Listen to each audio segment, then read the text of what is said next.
Welcome to the 18th edition of the Sports Mashup. June 30th is the date for this one. We'll get into the NBA to start, as we typically do. And as a Suns fan, I am sad to report that they are officially dead. I don't care that they're up 3-2 in the series. Last night was their chance and they blew it. They're playing a team that does nothing but come back and win series. They're going to do it here. Suns are going to blow a 3-1 lead. I'm going to be very annoyed. But here's the thing. If you want to look at the bright side of the fact they're going to lose this series, they weren't supposed to be this far already. Now, that being said, this is a great opportunity to win a title because there's a lot of teams that could be there with superstars that aren't there. The Lakers being the big one out of that group, but big missed opportunity because the Lakers and Nets are going to be – I don't think there's any way that the champion in the NBA next year is not the Lakers or the Nets. It's going to be one of those two teams, and pretty sure of that. So they're dead. Had a chance. It's over. They're going to lose the next two. That's it. It's a bold strategy. I wouldn't say they're dead. I can see it coming from a mile away. Last night was the chance to get it done. I don't think it's going to happen. Is Kawhi back yet? I don't think he's going to come back, and I don't even think it matters. They're playing so much better than the Suns. The Suns have not had a good series. They're lucky to be up 3-2. But they won. Was it game 1 on the buzzer beater? Game 2 on the buzzer beater. Game one was the game where they really played well. Like Booker had 40 points in game 1. They dominated the fourth quarter. Game 2, they were leading the entire time, then they choked at the end and then won on the buzzer beater. And then game 3, they got destroyed. Game 4 was one of the worst offensive performances I've seen in a playoff game by two teams. So since Chris Paul came back, 1 and 2, and I don't know what he's doing. Like, I know he's probably worried about his legacy and trying to make it to the finals since he's never been there, but he's like trying to play hero ball, taking a lot of late shots for no reason. He's pressing too hard. I don't think he realizes how many other players are on his team that can shoot and score. Like, he's got to figure something out. He has not been the same. But what was I thinking after they, swept the Nuggets and went up 2-0 in the series? I was like, they might win the whole damn thing. Little did I know that I forgot that Chris Paul is on the team. And if you're a Chris Paul team, you have to have a brutal playoff choke. So I'm ready for it. Is what it is. We'll see. Speaking of the Clippers, they're going to lose one of their top assistants, Chauncey Billups, to the Blazers as their new head coach. So I like the signing. I do too. I thought he was going to get a job eventually, and here's the chance. We'll see if Lillard stays or goes. Yeah, that's the big thing is if he loses Lillard, then your face of the team is C.J. McCollum? Yeah, they also have a lot of injuries. I mean, Zach Collins was hurt the entire year, then re-injured it not too long ago, so I don't know when he'll be back. But if Lillard leaves, is McCollum the face of the team then?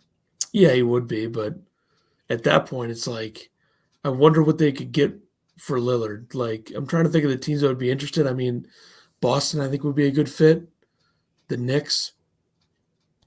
Who are you going to get, though? I think if you're Portland in that situation, I think you try to get either Peyton Pritchard, who's a good young point guard from the Celtics, or Emmanuel Quickley, who broke out for the Knicks. I think that's the route that you go, getting a point guard back and another player and a few first-round picks. But I don't know. I think Billups will convince him to stay. I'd be surprised if he didn't. Speaking of the Celtics, they hired Nets assistant Ime Udoka as their head coach. They also did trade Kemba Walker, a 2021 first and 2025 second, to Oklahoma City for Al Horford, Moses Brown, a 2023 second-round pick. That's kind of showing you Kemba Walker, another Celtics point guard to fall off when he gets there. Yeah. Kyrie. He asked to be traded, right? If he did, it wouldn't surprise me because it was a pretty big mess there. It did not work. It wasn't as messy as the Kyrie thing, but them trading for Al Horford back, and he's been in the league for 15 years now or something. Yeah, he should have never left Boston when he did. I think he'll give them good minutes off the bench. And Moses Brown's a promising young center, but the Celtics would be in very good shape next year if they can get that big-time point guard. But they gave up a lot there just for Al Horford and Moses Brown and a second-round pick. Yeah, the first rounder was going to be a middle of the first round, and Kimba's contract is absurd, so you had to give up a lot to get rid of him. But they got two players back that should play for them. I mean, like I said, point guard's the big thing. Been saying it for like 5 years now for Boston. They got Tatum, they got Brown, they got Robert Williams, who's a nice young center. They got these two guys in the front court. They have good bench pieces. You look at Aaron Nesmith and Peyton Pritchard.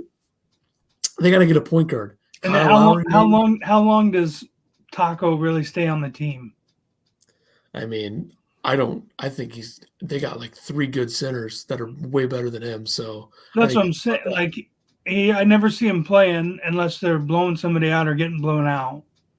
So he's just taking that roster spot up.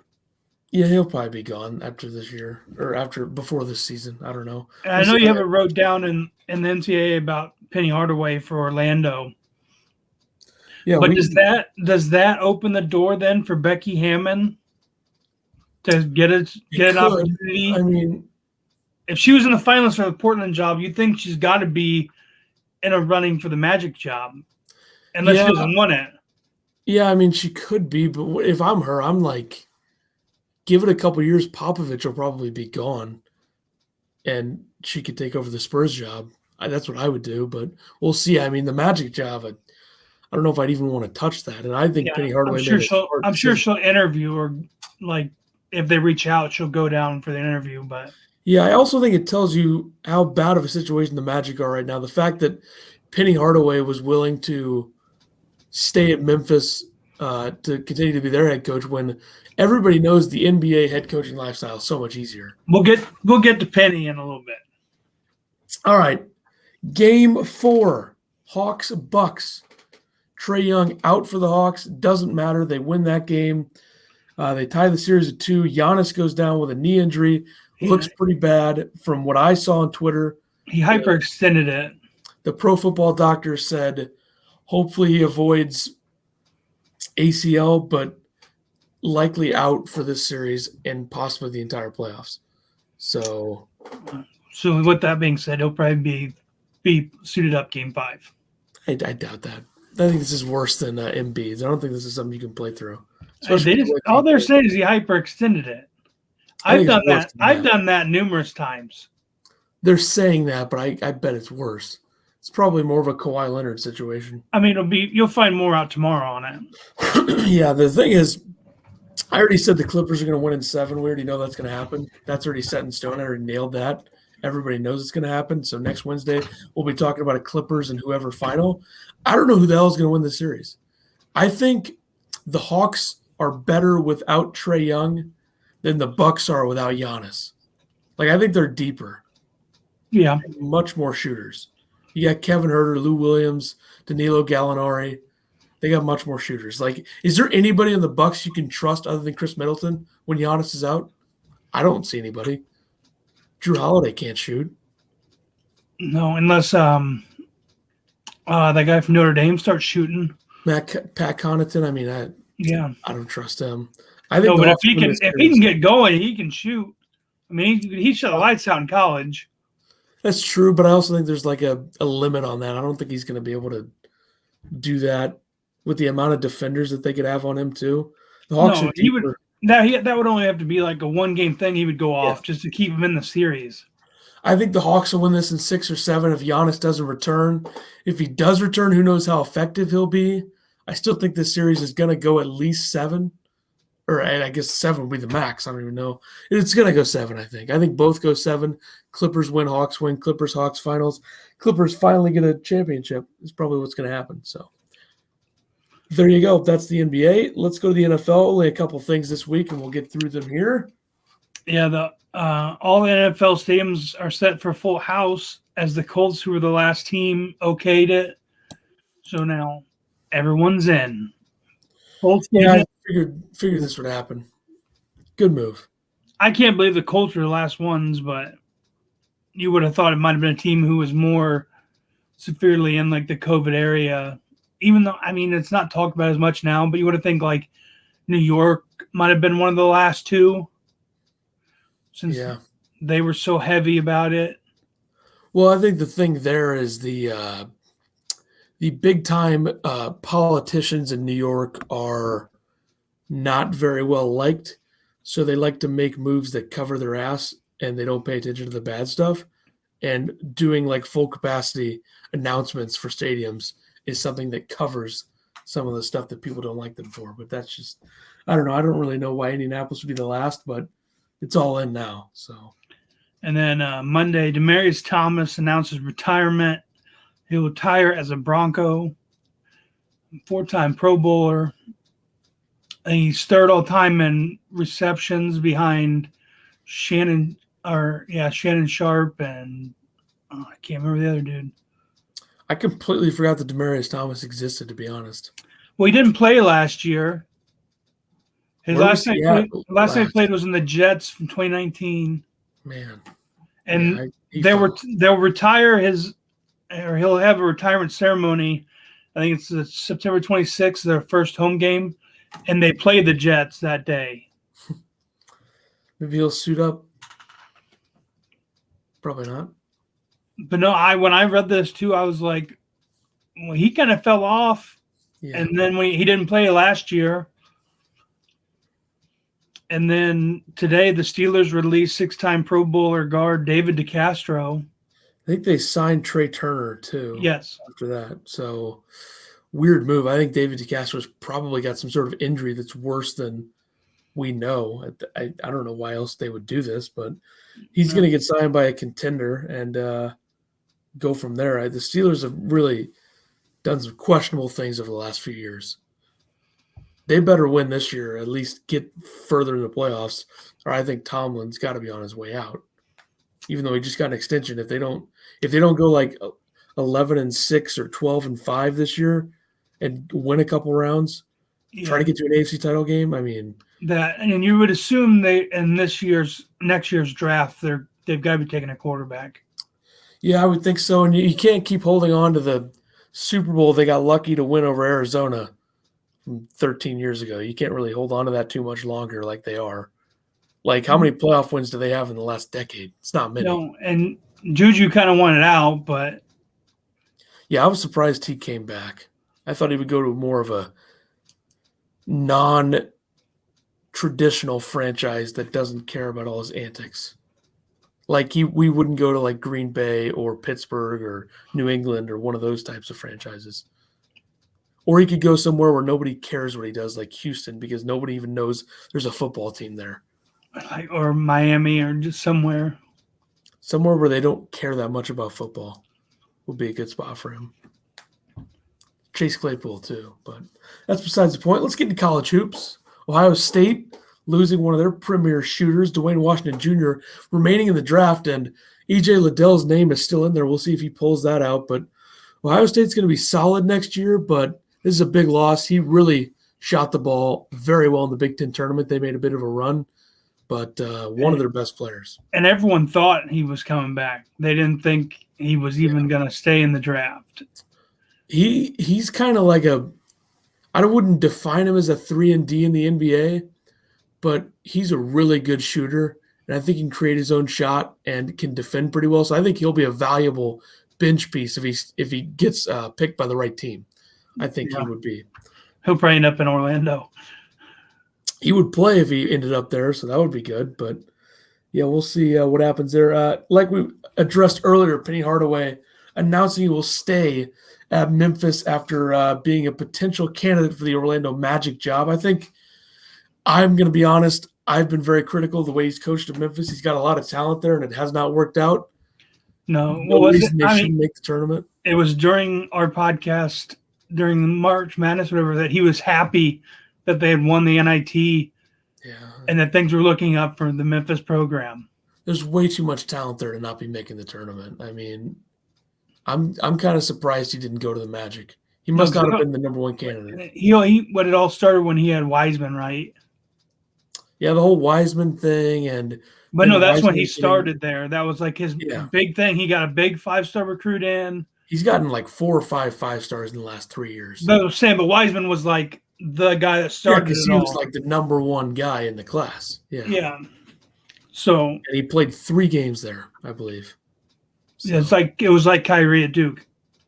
Yep, except Wiseman got except suspended. except with the backlash that's still the pay's still getting from it about how the money with the mom and all that. Yeah, it's a bit of a mess, but I don't think he can really coach if we're being honest. But we'll see. Memphis should make the tournament this year, so we'll see if he can coach on the big stage. Maryland's going to be very good this year. This is a big loss, but they're going to be top 4 or 5 in the Big Ten. Daryl Morcell is going to Marquette. Big transfer, big addition for Shaka Smart at Marquette. He was the Big Ten Defensive Player of the Year last year. So even though they're going to lose him, Maryland's retooling. They got a lot of great pieces there. They're going to be one of the best teams in the Big Ten with or without him. And Marquette should be better than last year. I don't think they're a tournament team per se, but Shaka's got some much better talent now. It's weird timing too. Like this came in, this transfer, but then they had another guy transfer out, or he's entering the portal. Yeah, I don't remember. Was it Dawson Garcia, or did he enter a while ago? I think it might have been. It was Garcia. I heard he's going to decide between North Carolina or Illinois. That's what I heard. He was 13 points, 7 rebounds. He's visiting Illinois. So we'll see. They lost him, but they bring Morcell in, who's a Big Ten star. I think he'll be a Big East star as well. He originally committed his original Marquette out of his Final Four teams he had were Marquette, Indiana, Minnesota, and Memphis, and he chose Marquette. Well, I'm glad he got out of the Big Ten, but Illinois does play Marquette this year. But Marquette also, they've lost 4 of their top 5 scorers, with DJ Carton turning pro, Kobe McEwen, Jamal Cain, and Theo John all transferring. Yeah, you got to wonder, So Shaka, they're going to struggle, I think. I still think it was a smart move for him to get out of Texas, but this is going to be a hard job. The good thing for him, though, is that the leash is much longer at Marquette than Texas. And Theo John, that's the guy who transferred to Duke, right? Yes. But I don't know where Kobe McEwen and Jamal Cain went. But if you're losing 4 of your 5 top scorers, and then now you're losing Garcia, you're Morcell and whoever else you got left, you're gonna. Yeah, I still think some work in the Big East, but the Big East also isn't the Big East that it used to be. No, I don't. I mean, the Big East is a middle of the pack conference at this point, so we'll see. They should be better than you'd think. They were not good at all last year. No. What else we got in college hoops? TCU gets a 3-year probation over ex-assistant. They have a basketball program there? Never heard about TCU. I mean, I know they produced a very good pro, Desmond Bain, who's a first-round pick for the Grizzlies, and he's very good, but never heard much about TCU in basketball at this point. Yeah, the 3-year probation issued a 5-year show cause order for a former assistant who was accused of accepting $6,000 during an undercover FBI sting. Corey Baker was the assistant. Yeah, it happens pretty much everywhere at this point. So there you go. All right, let's switch to the golf, where we saw an insane 8-hole playoff at the Travelers. Yeah, the Travelers Championship winner Harris English wins $1.3 million, shot 13 under. Yeah, 8-hole playoff with Kramer Hickok. I mean, crazy Sunday. I think it would have been a bigger deal if it wasn't 2 fairly no-name guys. Yeah, but the putty made to clinch it. Yeah, I mean, it's great to see galleries there too. That many fans, it's great to see. But I'm just hoping one day we can get that. I think the PGA just so badly wants a Koepka DeChambeau final pairing or 8-hole playoff. Man, ratings on that would be insane. It doesn't even matter the event either. Yeah, just something. But starting Thursday, you got the Rocket Mortgage Classic, defending champion Bryson DeChambeau. Yeah, he completely took that over last year. I remember he was just dominating the golf course. I think he shot 24 under to win it last year. It's at the Detroit Golf Club, Detroit, Michigan. Should be interesting. I think Bryson has a good chance to repeat. I mean, is this where it was last year? Yeah. This is the second time they're doing it, I think. I think last year was the first. I didn't know if they always kept them in the same club or the same course. Yeah, I'm pretty sure they do. So, and then was July 6th. So right before our next episode, you have the match: Tom Brady and Phil Mickelson versus Aaron Rodgers and Bryson DeChambeau at the Reserve at Moonlight Basin, Big Sky, Montana. Yeah, great Jack Nicklaus course. Here's one thing I don't understand. Phil and Tom are talking about like they're the greatest thing ever. The one time they were matched up in the match, they lost to Peyton Manning and Tiger Woods. So, I mean, they need to calm down. No. That's all I got to say about that. They act like they're the greatest. Watching that one too, like they're 0-1. Phil didn't shoot that well. It was raining too. Yeah, but like Phil didn't shoot that well that whole match. Yeah, and then he came back later in the year with Charles Barkley and just destroyed Steph Curry and Peyton Manning, which is kind of what happens. You have one tour pro and another guy against two other guys that aren't tour pros. Steph Curry's great at golf, but yeah, it's kind of how it works. But all right, that would have been a good one to see instead of Peyton. Like if it was Steph and Dell, because Dell's a pretty good golfer himself as well. I mean, you see a lot of these NBA guys that are pretty good golfers because in their spare time, that's what they do. Yeah, we need like big name athletes that golf to do one of these, like rather than having tour pros every time. Yeah, we'll see. Steph Curry and change of sports, like have like a football guy, a baseball guy, a basketball guy, and then yeah. I'm trying to think of who. Maybe like a NASCAR person, just a random, a different sport. I'm trying to think. Or a hockey player. They play a lot of golf. I would go, your boy Sidney Crosby is a good golfer. I've seen him play. Lefty. My guy. Steph Curry, I would pick. I'm trying to think of a baseball player who I know for a fact is a good golfer. I think I heard that Nolan Arenado is a good golfer. I think Trout is. Well, I think we've seen Trout hit that drive that went 700,000 yards at Topgolf, but is he actually a good golfer? We don't know. And then the NFL, I'd just pick like Larry Fitzgerald. I think he's pretty good at golf. I'd take him. There you go. See if we can make a couple calls, make this thing happen. But let's go to Major League Baseball where they continue to throw up on themselves. I mean, good. Oh, this looked horrible. I mean, the Mariners, Hector Santiago was spending 10 games after umpires found a sticky substance on his glove during a post-game checkup, and it was like they barely touched it. Here's what it comes down to: hot weather, sunscreen, rosin could get sticky. Okay. But it's not an extreme stickiness to where it's really affecting the ball. No, it helps you get a better grip. What threw this one off too was the crew chief wasn't on the field that game because he had umped behind the plate the day before. So he was present at the stadium, but he was not on the field. You know what else pisses me off about this? They didn't even send it to Major League Baseball to look at. They suspended him 10 games over what the umpires saw on the field. Oh, that's what the rule is. Bowers said it. He's like, you're making the umps the judge, jury, and executioner. They should send it to the office if they want to look at it and then decide if you're going to suspend him. And that authenticator or whoever at the stadium, he didn't even want the glove.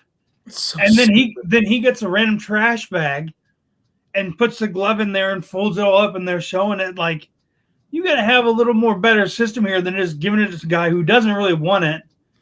And then he has to go, someone brings him a trash bag and he puts it in the bag, and he's just there to check the balls.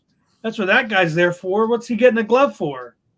Yeah, I mean, I've said it before and I'll say it again. The people who run Major League Baseball hate baseball. So it's embarrassing at this point. I mean, baseball has quickly become my least favorite of the four major sports in this country. What pitcher was it? What was the other pitcher who threw his glove gave his glove and hat and then started taking his belt off? Oh, I can't remember. I don't remember, but I definitely saw it. Because they get checked every inning, right, when they come off the mound? I don't know if it's every inning, but there's definitely at least one or two per game for each pitcher. And here's where it gets even more absurd. You had Phillies infielder Nick Maton and Cubs infielder Eric Sogard were both checked in between innings after pitching in their team's blowout losses to position players. Sogard gave up like 4 runs. I mean, what you think a position player is going to put some sticky stuff on his hand and glove and arm to pitch an inning when they're losing by 10? No. Well, that's what another thing Bauer said too. He's like Justin Turner. He's always got that pine tar on his bat, and then he rests his bat on his jersey. Every time you see him in his white jersey, you see pine tar on his right shoulder blade.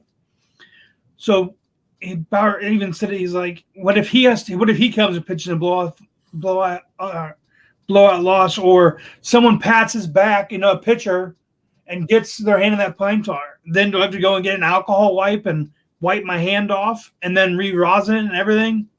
The whole thing is embarrassing. And the fact that they're weighing this in the middle of the season makes no sense to me. I don't get it. Like, why couldn't you have figured something out more practical than this BS for next season? They said before the season, they told the pitchers, do whatever you want, blah, blah, blah. Yep. They're going to figure it out. And then mid-season, not even mid-season, we're not even to the All-Star break yet, we dropped this rule in. It's ridiculous. I mean, I don't know. If this is their way of trying to get people to pay attention to baseball, it's not working by having some sort of BS controversy, but whatever. We just need another steroid era to save us. And then we've got 4 of the home run derby commits in. Not a lot of home runs between these guys. And what we're missing, 4 more? Yeah, I don't know who else is going to be in it, but there have been some big names, Fernando Tatis Jr., Vladimir Guerrero Jr. not doing it, so there you go. So far, you got Ohtani with 28 home runs, 2 tonight. Alonso with 12. Pete Alonso, that is, for the Mets. Trey Mancini with 14 home runs, and Trevor Story with 9. Yeah, I think the thing with these guys is that they're all huge power hitters. I mean, some of them have had injuries. Some of them have just not hit very many home runs. And Mancini's in it.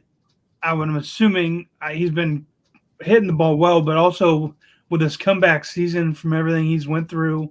Yeah, he was an obvious choice to ask. I mean, he's a great power hitter, and he's shown it in the past, and a big story there for sure. And Alonso won it in 2019, and Ohtani's the biggest show in baseball right now. So I think they should get Schwarber in there. Oh, yeah, he's now at 16 home runs in 18 games. I mean, it's so stupid. And who's he play for now? Nationals. He also almost won it. In 2018, he finished second in the Derby behind Harper in D.C. So he could be in it. I believe I saw a report that they asked Nolan Arenado to be in it, returning to Coors. Please say no. I don't want him in it. I prefer that he's not in it, but he might want to be. So I don't think he likes the limelight like that. Like, hey, it's going back to Coors Field. You want? Nah, I'll just stay over here. We'll see how he reacts this weekend because he's going to be 4-game series at Coors. I'm assuming he's going to hit like 10 home runs in 4 games. Hopefully. That would be good. The current top 4 teams, 2 of them are playing right now that are tied. And last I looked, Houston was losing and the Dodgers were winning. But sitting at number 1 through 80 games, you got San Fran at 50-28. Boston's 49-31, and then Houston and the Dodgers are tied at 48-31. Might change after tonight's games. Let me look real quick. Houston lost, and the Dodgers are up 3-0 on San Fran in the 6th. Yeah, the Dodgers are starting to emerge again. But the Giants are not backing down. So you got that going. I think the Giants and Dodgers are playing right now, right? Or was that yesterday? No, it's right now. That's what I'm saying. Dodgers are up 3-0 on San Fran. Gotcha. And the bottom of the 6th. And I believe Houston just lost. I think that the Dodgers will be top of the league within like the next month. Houston lost 13-3 to Baltimore. That is embarrassing. Baltimore had 16 hits. Don't see that very often. Houston just destroyed them the other day. All right, let's do hockey news. There's been a lot of news drops in the last day, a lot of awards handed out. First off, you had Minnesota Wild's Kirill Kaprizov winning the Calder Trophy. 27 goals, 24 assists, 51 points in 55 games. Kid's a superstar, no doubt about it. I know there's been some controversy as to whether he'll return to Minnesota. I think that's just his agents playing a game to get a big extension from them. I think that'll happen, unless he just wants to play in Russia the rest of his life, which I don't know if he wants to do that. But not surprising that he won it. You don't think if he doesn't want to play in Minnesota, he won't go anywhere else? Well, he'd be a restricted free agent, so it would take a massive offer sheet where a team would have to give up like 4 first-round picks to sign him. And how long do we have to wait until the Kraken get their picks? July 21st, I believe, is the day of the expansion draft. And then when's the NHL draft? I think it's 2 days after, 23rd and 24th, or 22nd and 23rd, something like that. So the draft happens before the expansion? The draft is right after the expansion draft. Oh. And they get one person from every team? Every team except for Vegas, who is exempt because they were an expansion team within the last 5 years. Gotcha. Which I think is stupid because Vegas is loaded, but whatever. No surprise, Connor McDavid wins his 3rd Ted Lindsay Award as the league's most outstanding players, voted on by the players, and he became the 2nd unanimous Hart Trophy winner ever, alongside Wayne Gretzky. Not surprising when you score well over 100 points in a 56-game season. Well deserved there. Another interesting Norris winner that I don't think a lot of people would have seen coming early in the season. Adam Fox wins the Norris, 47 points and 55 games for the Rangers. He's a New York native. He went to Harvard, played there, only 23 years old, superstar defenseman on the back end. And I'm surprised that Adam Fox won a Calder before Cale Makar did. And Quinn Norris is for the best defender, right? Yep. And last year was Roman Josi. Year before that was Mark Giordano. So we're getting a lot of diversity in terms of different players winning the Norris Trophy. Like, it's not always Victor Hedman winning it. Like, the Selke has been the same way the last few years, but the Vezina kind of surprised me. Yeah, Marc-Andre Fleury had great numbers winning the Vezina. He also won the Jennings with Leonard for least goals allowed. He went 26-10-0, 928 save percentage, 1.98 goals against. I think he's a future Hall of Famer probably, and he gets the Vezina under his belt now, his first one. So what teams retire under? Both. I mean, he'd probably pick both. He won a Vezina and a Jennings with Vegas and Cups with Pittsburgh. I would think, if he gets in. I think he should. He's got a ton of wins, too. But yeah. ESPN announced a 24-person roster for hockey coverage. They're going all in. Not surprising when they pay this much money for a sport. They're going to do their best to promote it. They got a huge roster. They got Mark Messier. They got Chris Chelios. They got, Steve Levy, John Buccigross, Sean McDonough, a lot of their other guys coming over. Bob Wischusen, various sports. Ray Ferraro, Brian Boucher. Huge roster. So they're going all out. Could you imagine if they had like an oddball crew for like certain games and had like the Chicklets? Can you imagine Whitney and RA and those guys announcing a game every once in a while? It would be great, but I don't think they have the stones to put them on. You might have a couple of slippage scenarios with the. Well, yeah, that's like with McAfee, like they always give him the small games and not the big games because they're worried about what he would say.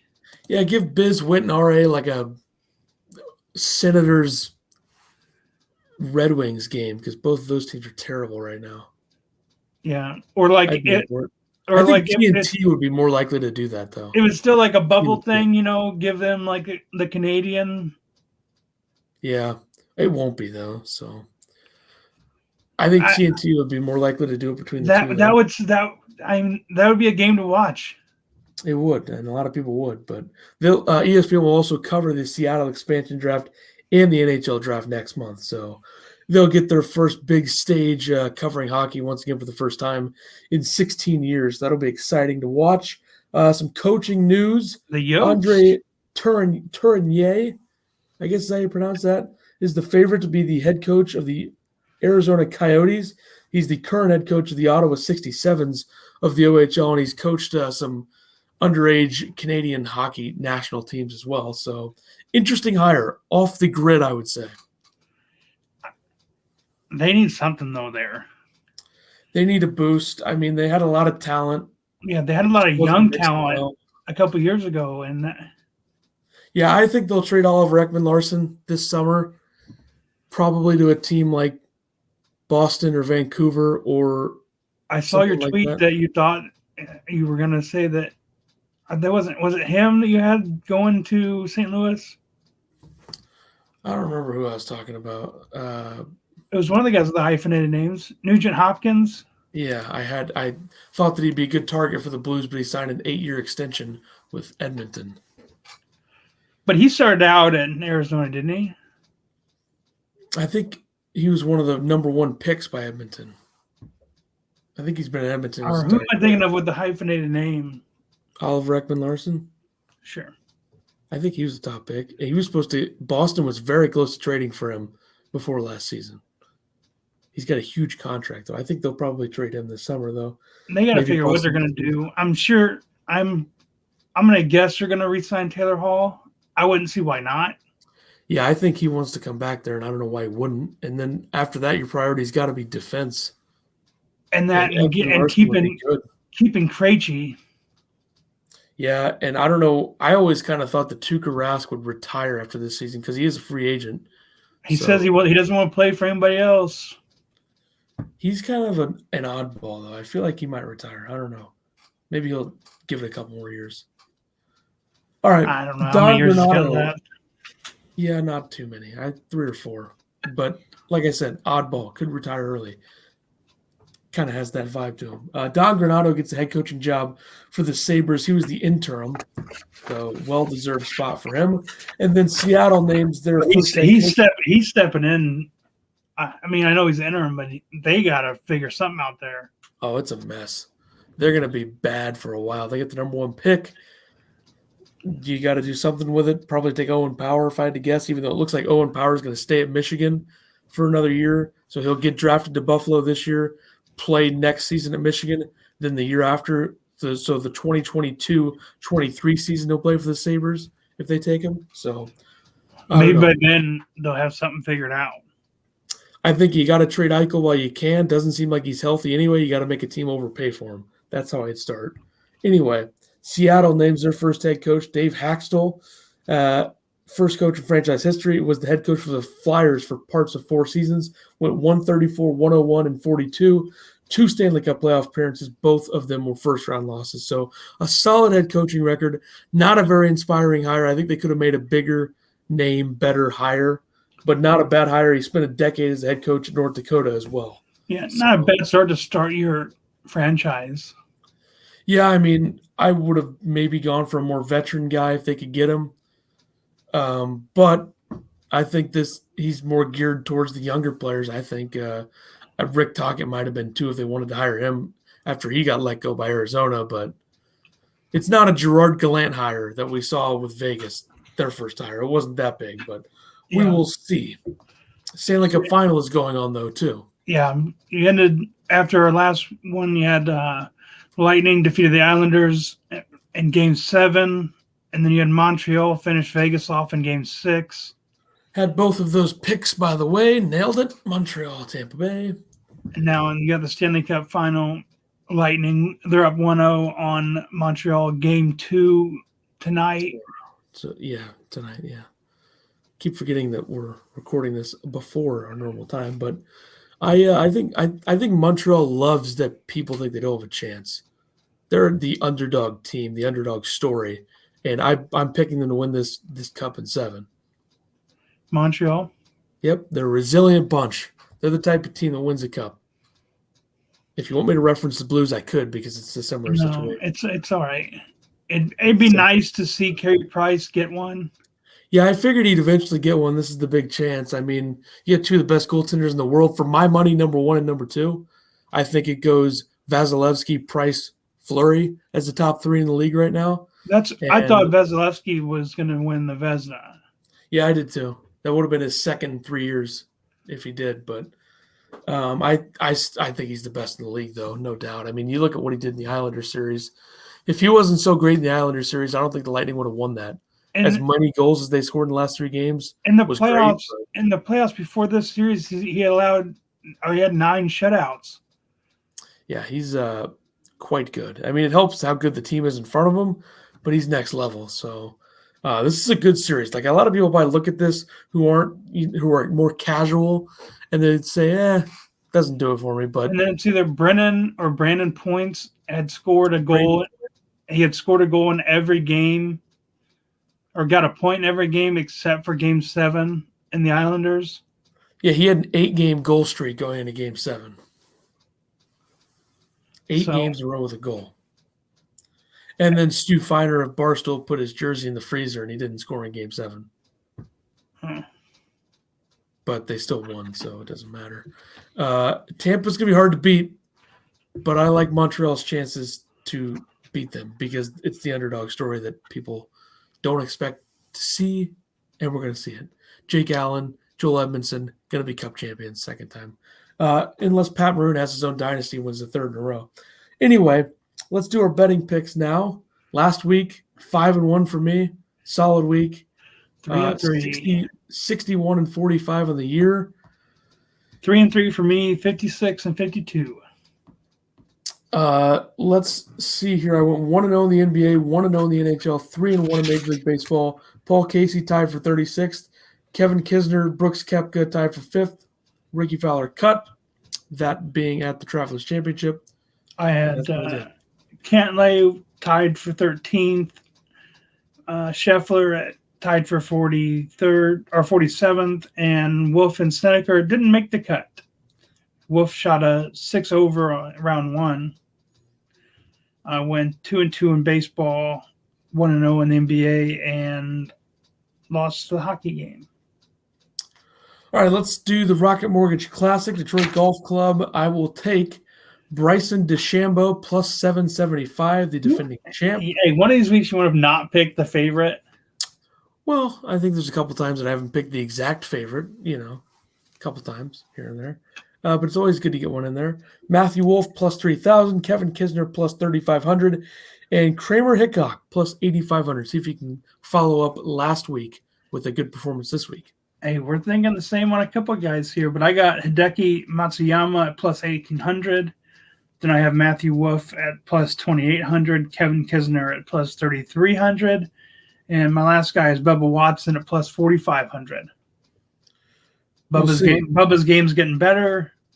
He did play well, even though he kind of blew it. He really had a bad last 4 or 5 holes on Sunday. But his game's looking better. It is. And he had won the Travelers 2 times before. I wouldn't be surprised if he would have won it last week. But Stanley Cup Final, Game 2. Give me the Montreal Canadiens plus 180 to tie the series up at Tampa Bay. I've got Tampa minus 210. Thursday, NBA pick. It's Wednesday. Yeah, I meant to put Wednesday. Tonight's game against the Clippers and Suns. Give me the Clippers minus 106. Like I said, Suns are done. Good night. I also took the Clippers minus 106 for a Game 7 incoming. And we can do a quick pick 'em here on Game 5 of Hawks and Bucks on Thursday. Yeah, I'm taking Milwaukee. This is all based on Giannis is playing. Milwaukee's going to win it. I'm going to take Milwaukee too because I think the people are going to be all over the Hawks in that game because Giannis probably won't play. But I think the Bucks will punch back. And then the Hawks will win 2 more in a row and win in 7. For today's baseball, I got St. Louis minus 190 over Arizona. Boston minus 167 over Kansas City. Mets plus 125 over Atlanta. And the White Sox minus 134 over the Twins. All right, give me the Nationals plus 100 against the Rays. Schwarber will probably go yard again. Give me the Yankees minus 125 against the Angels, even though Ohtani is pitching. My bad. Red Sox minus 160 against the Royals, and A's minus 200 against the Rangers. So there you go.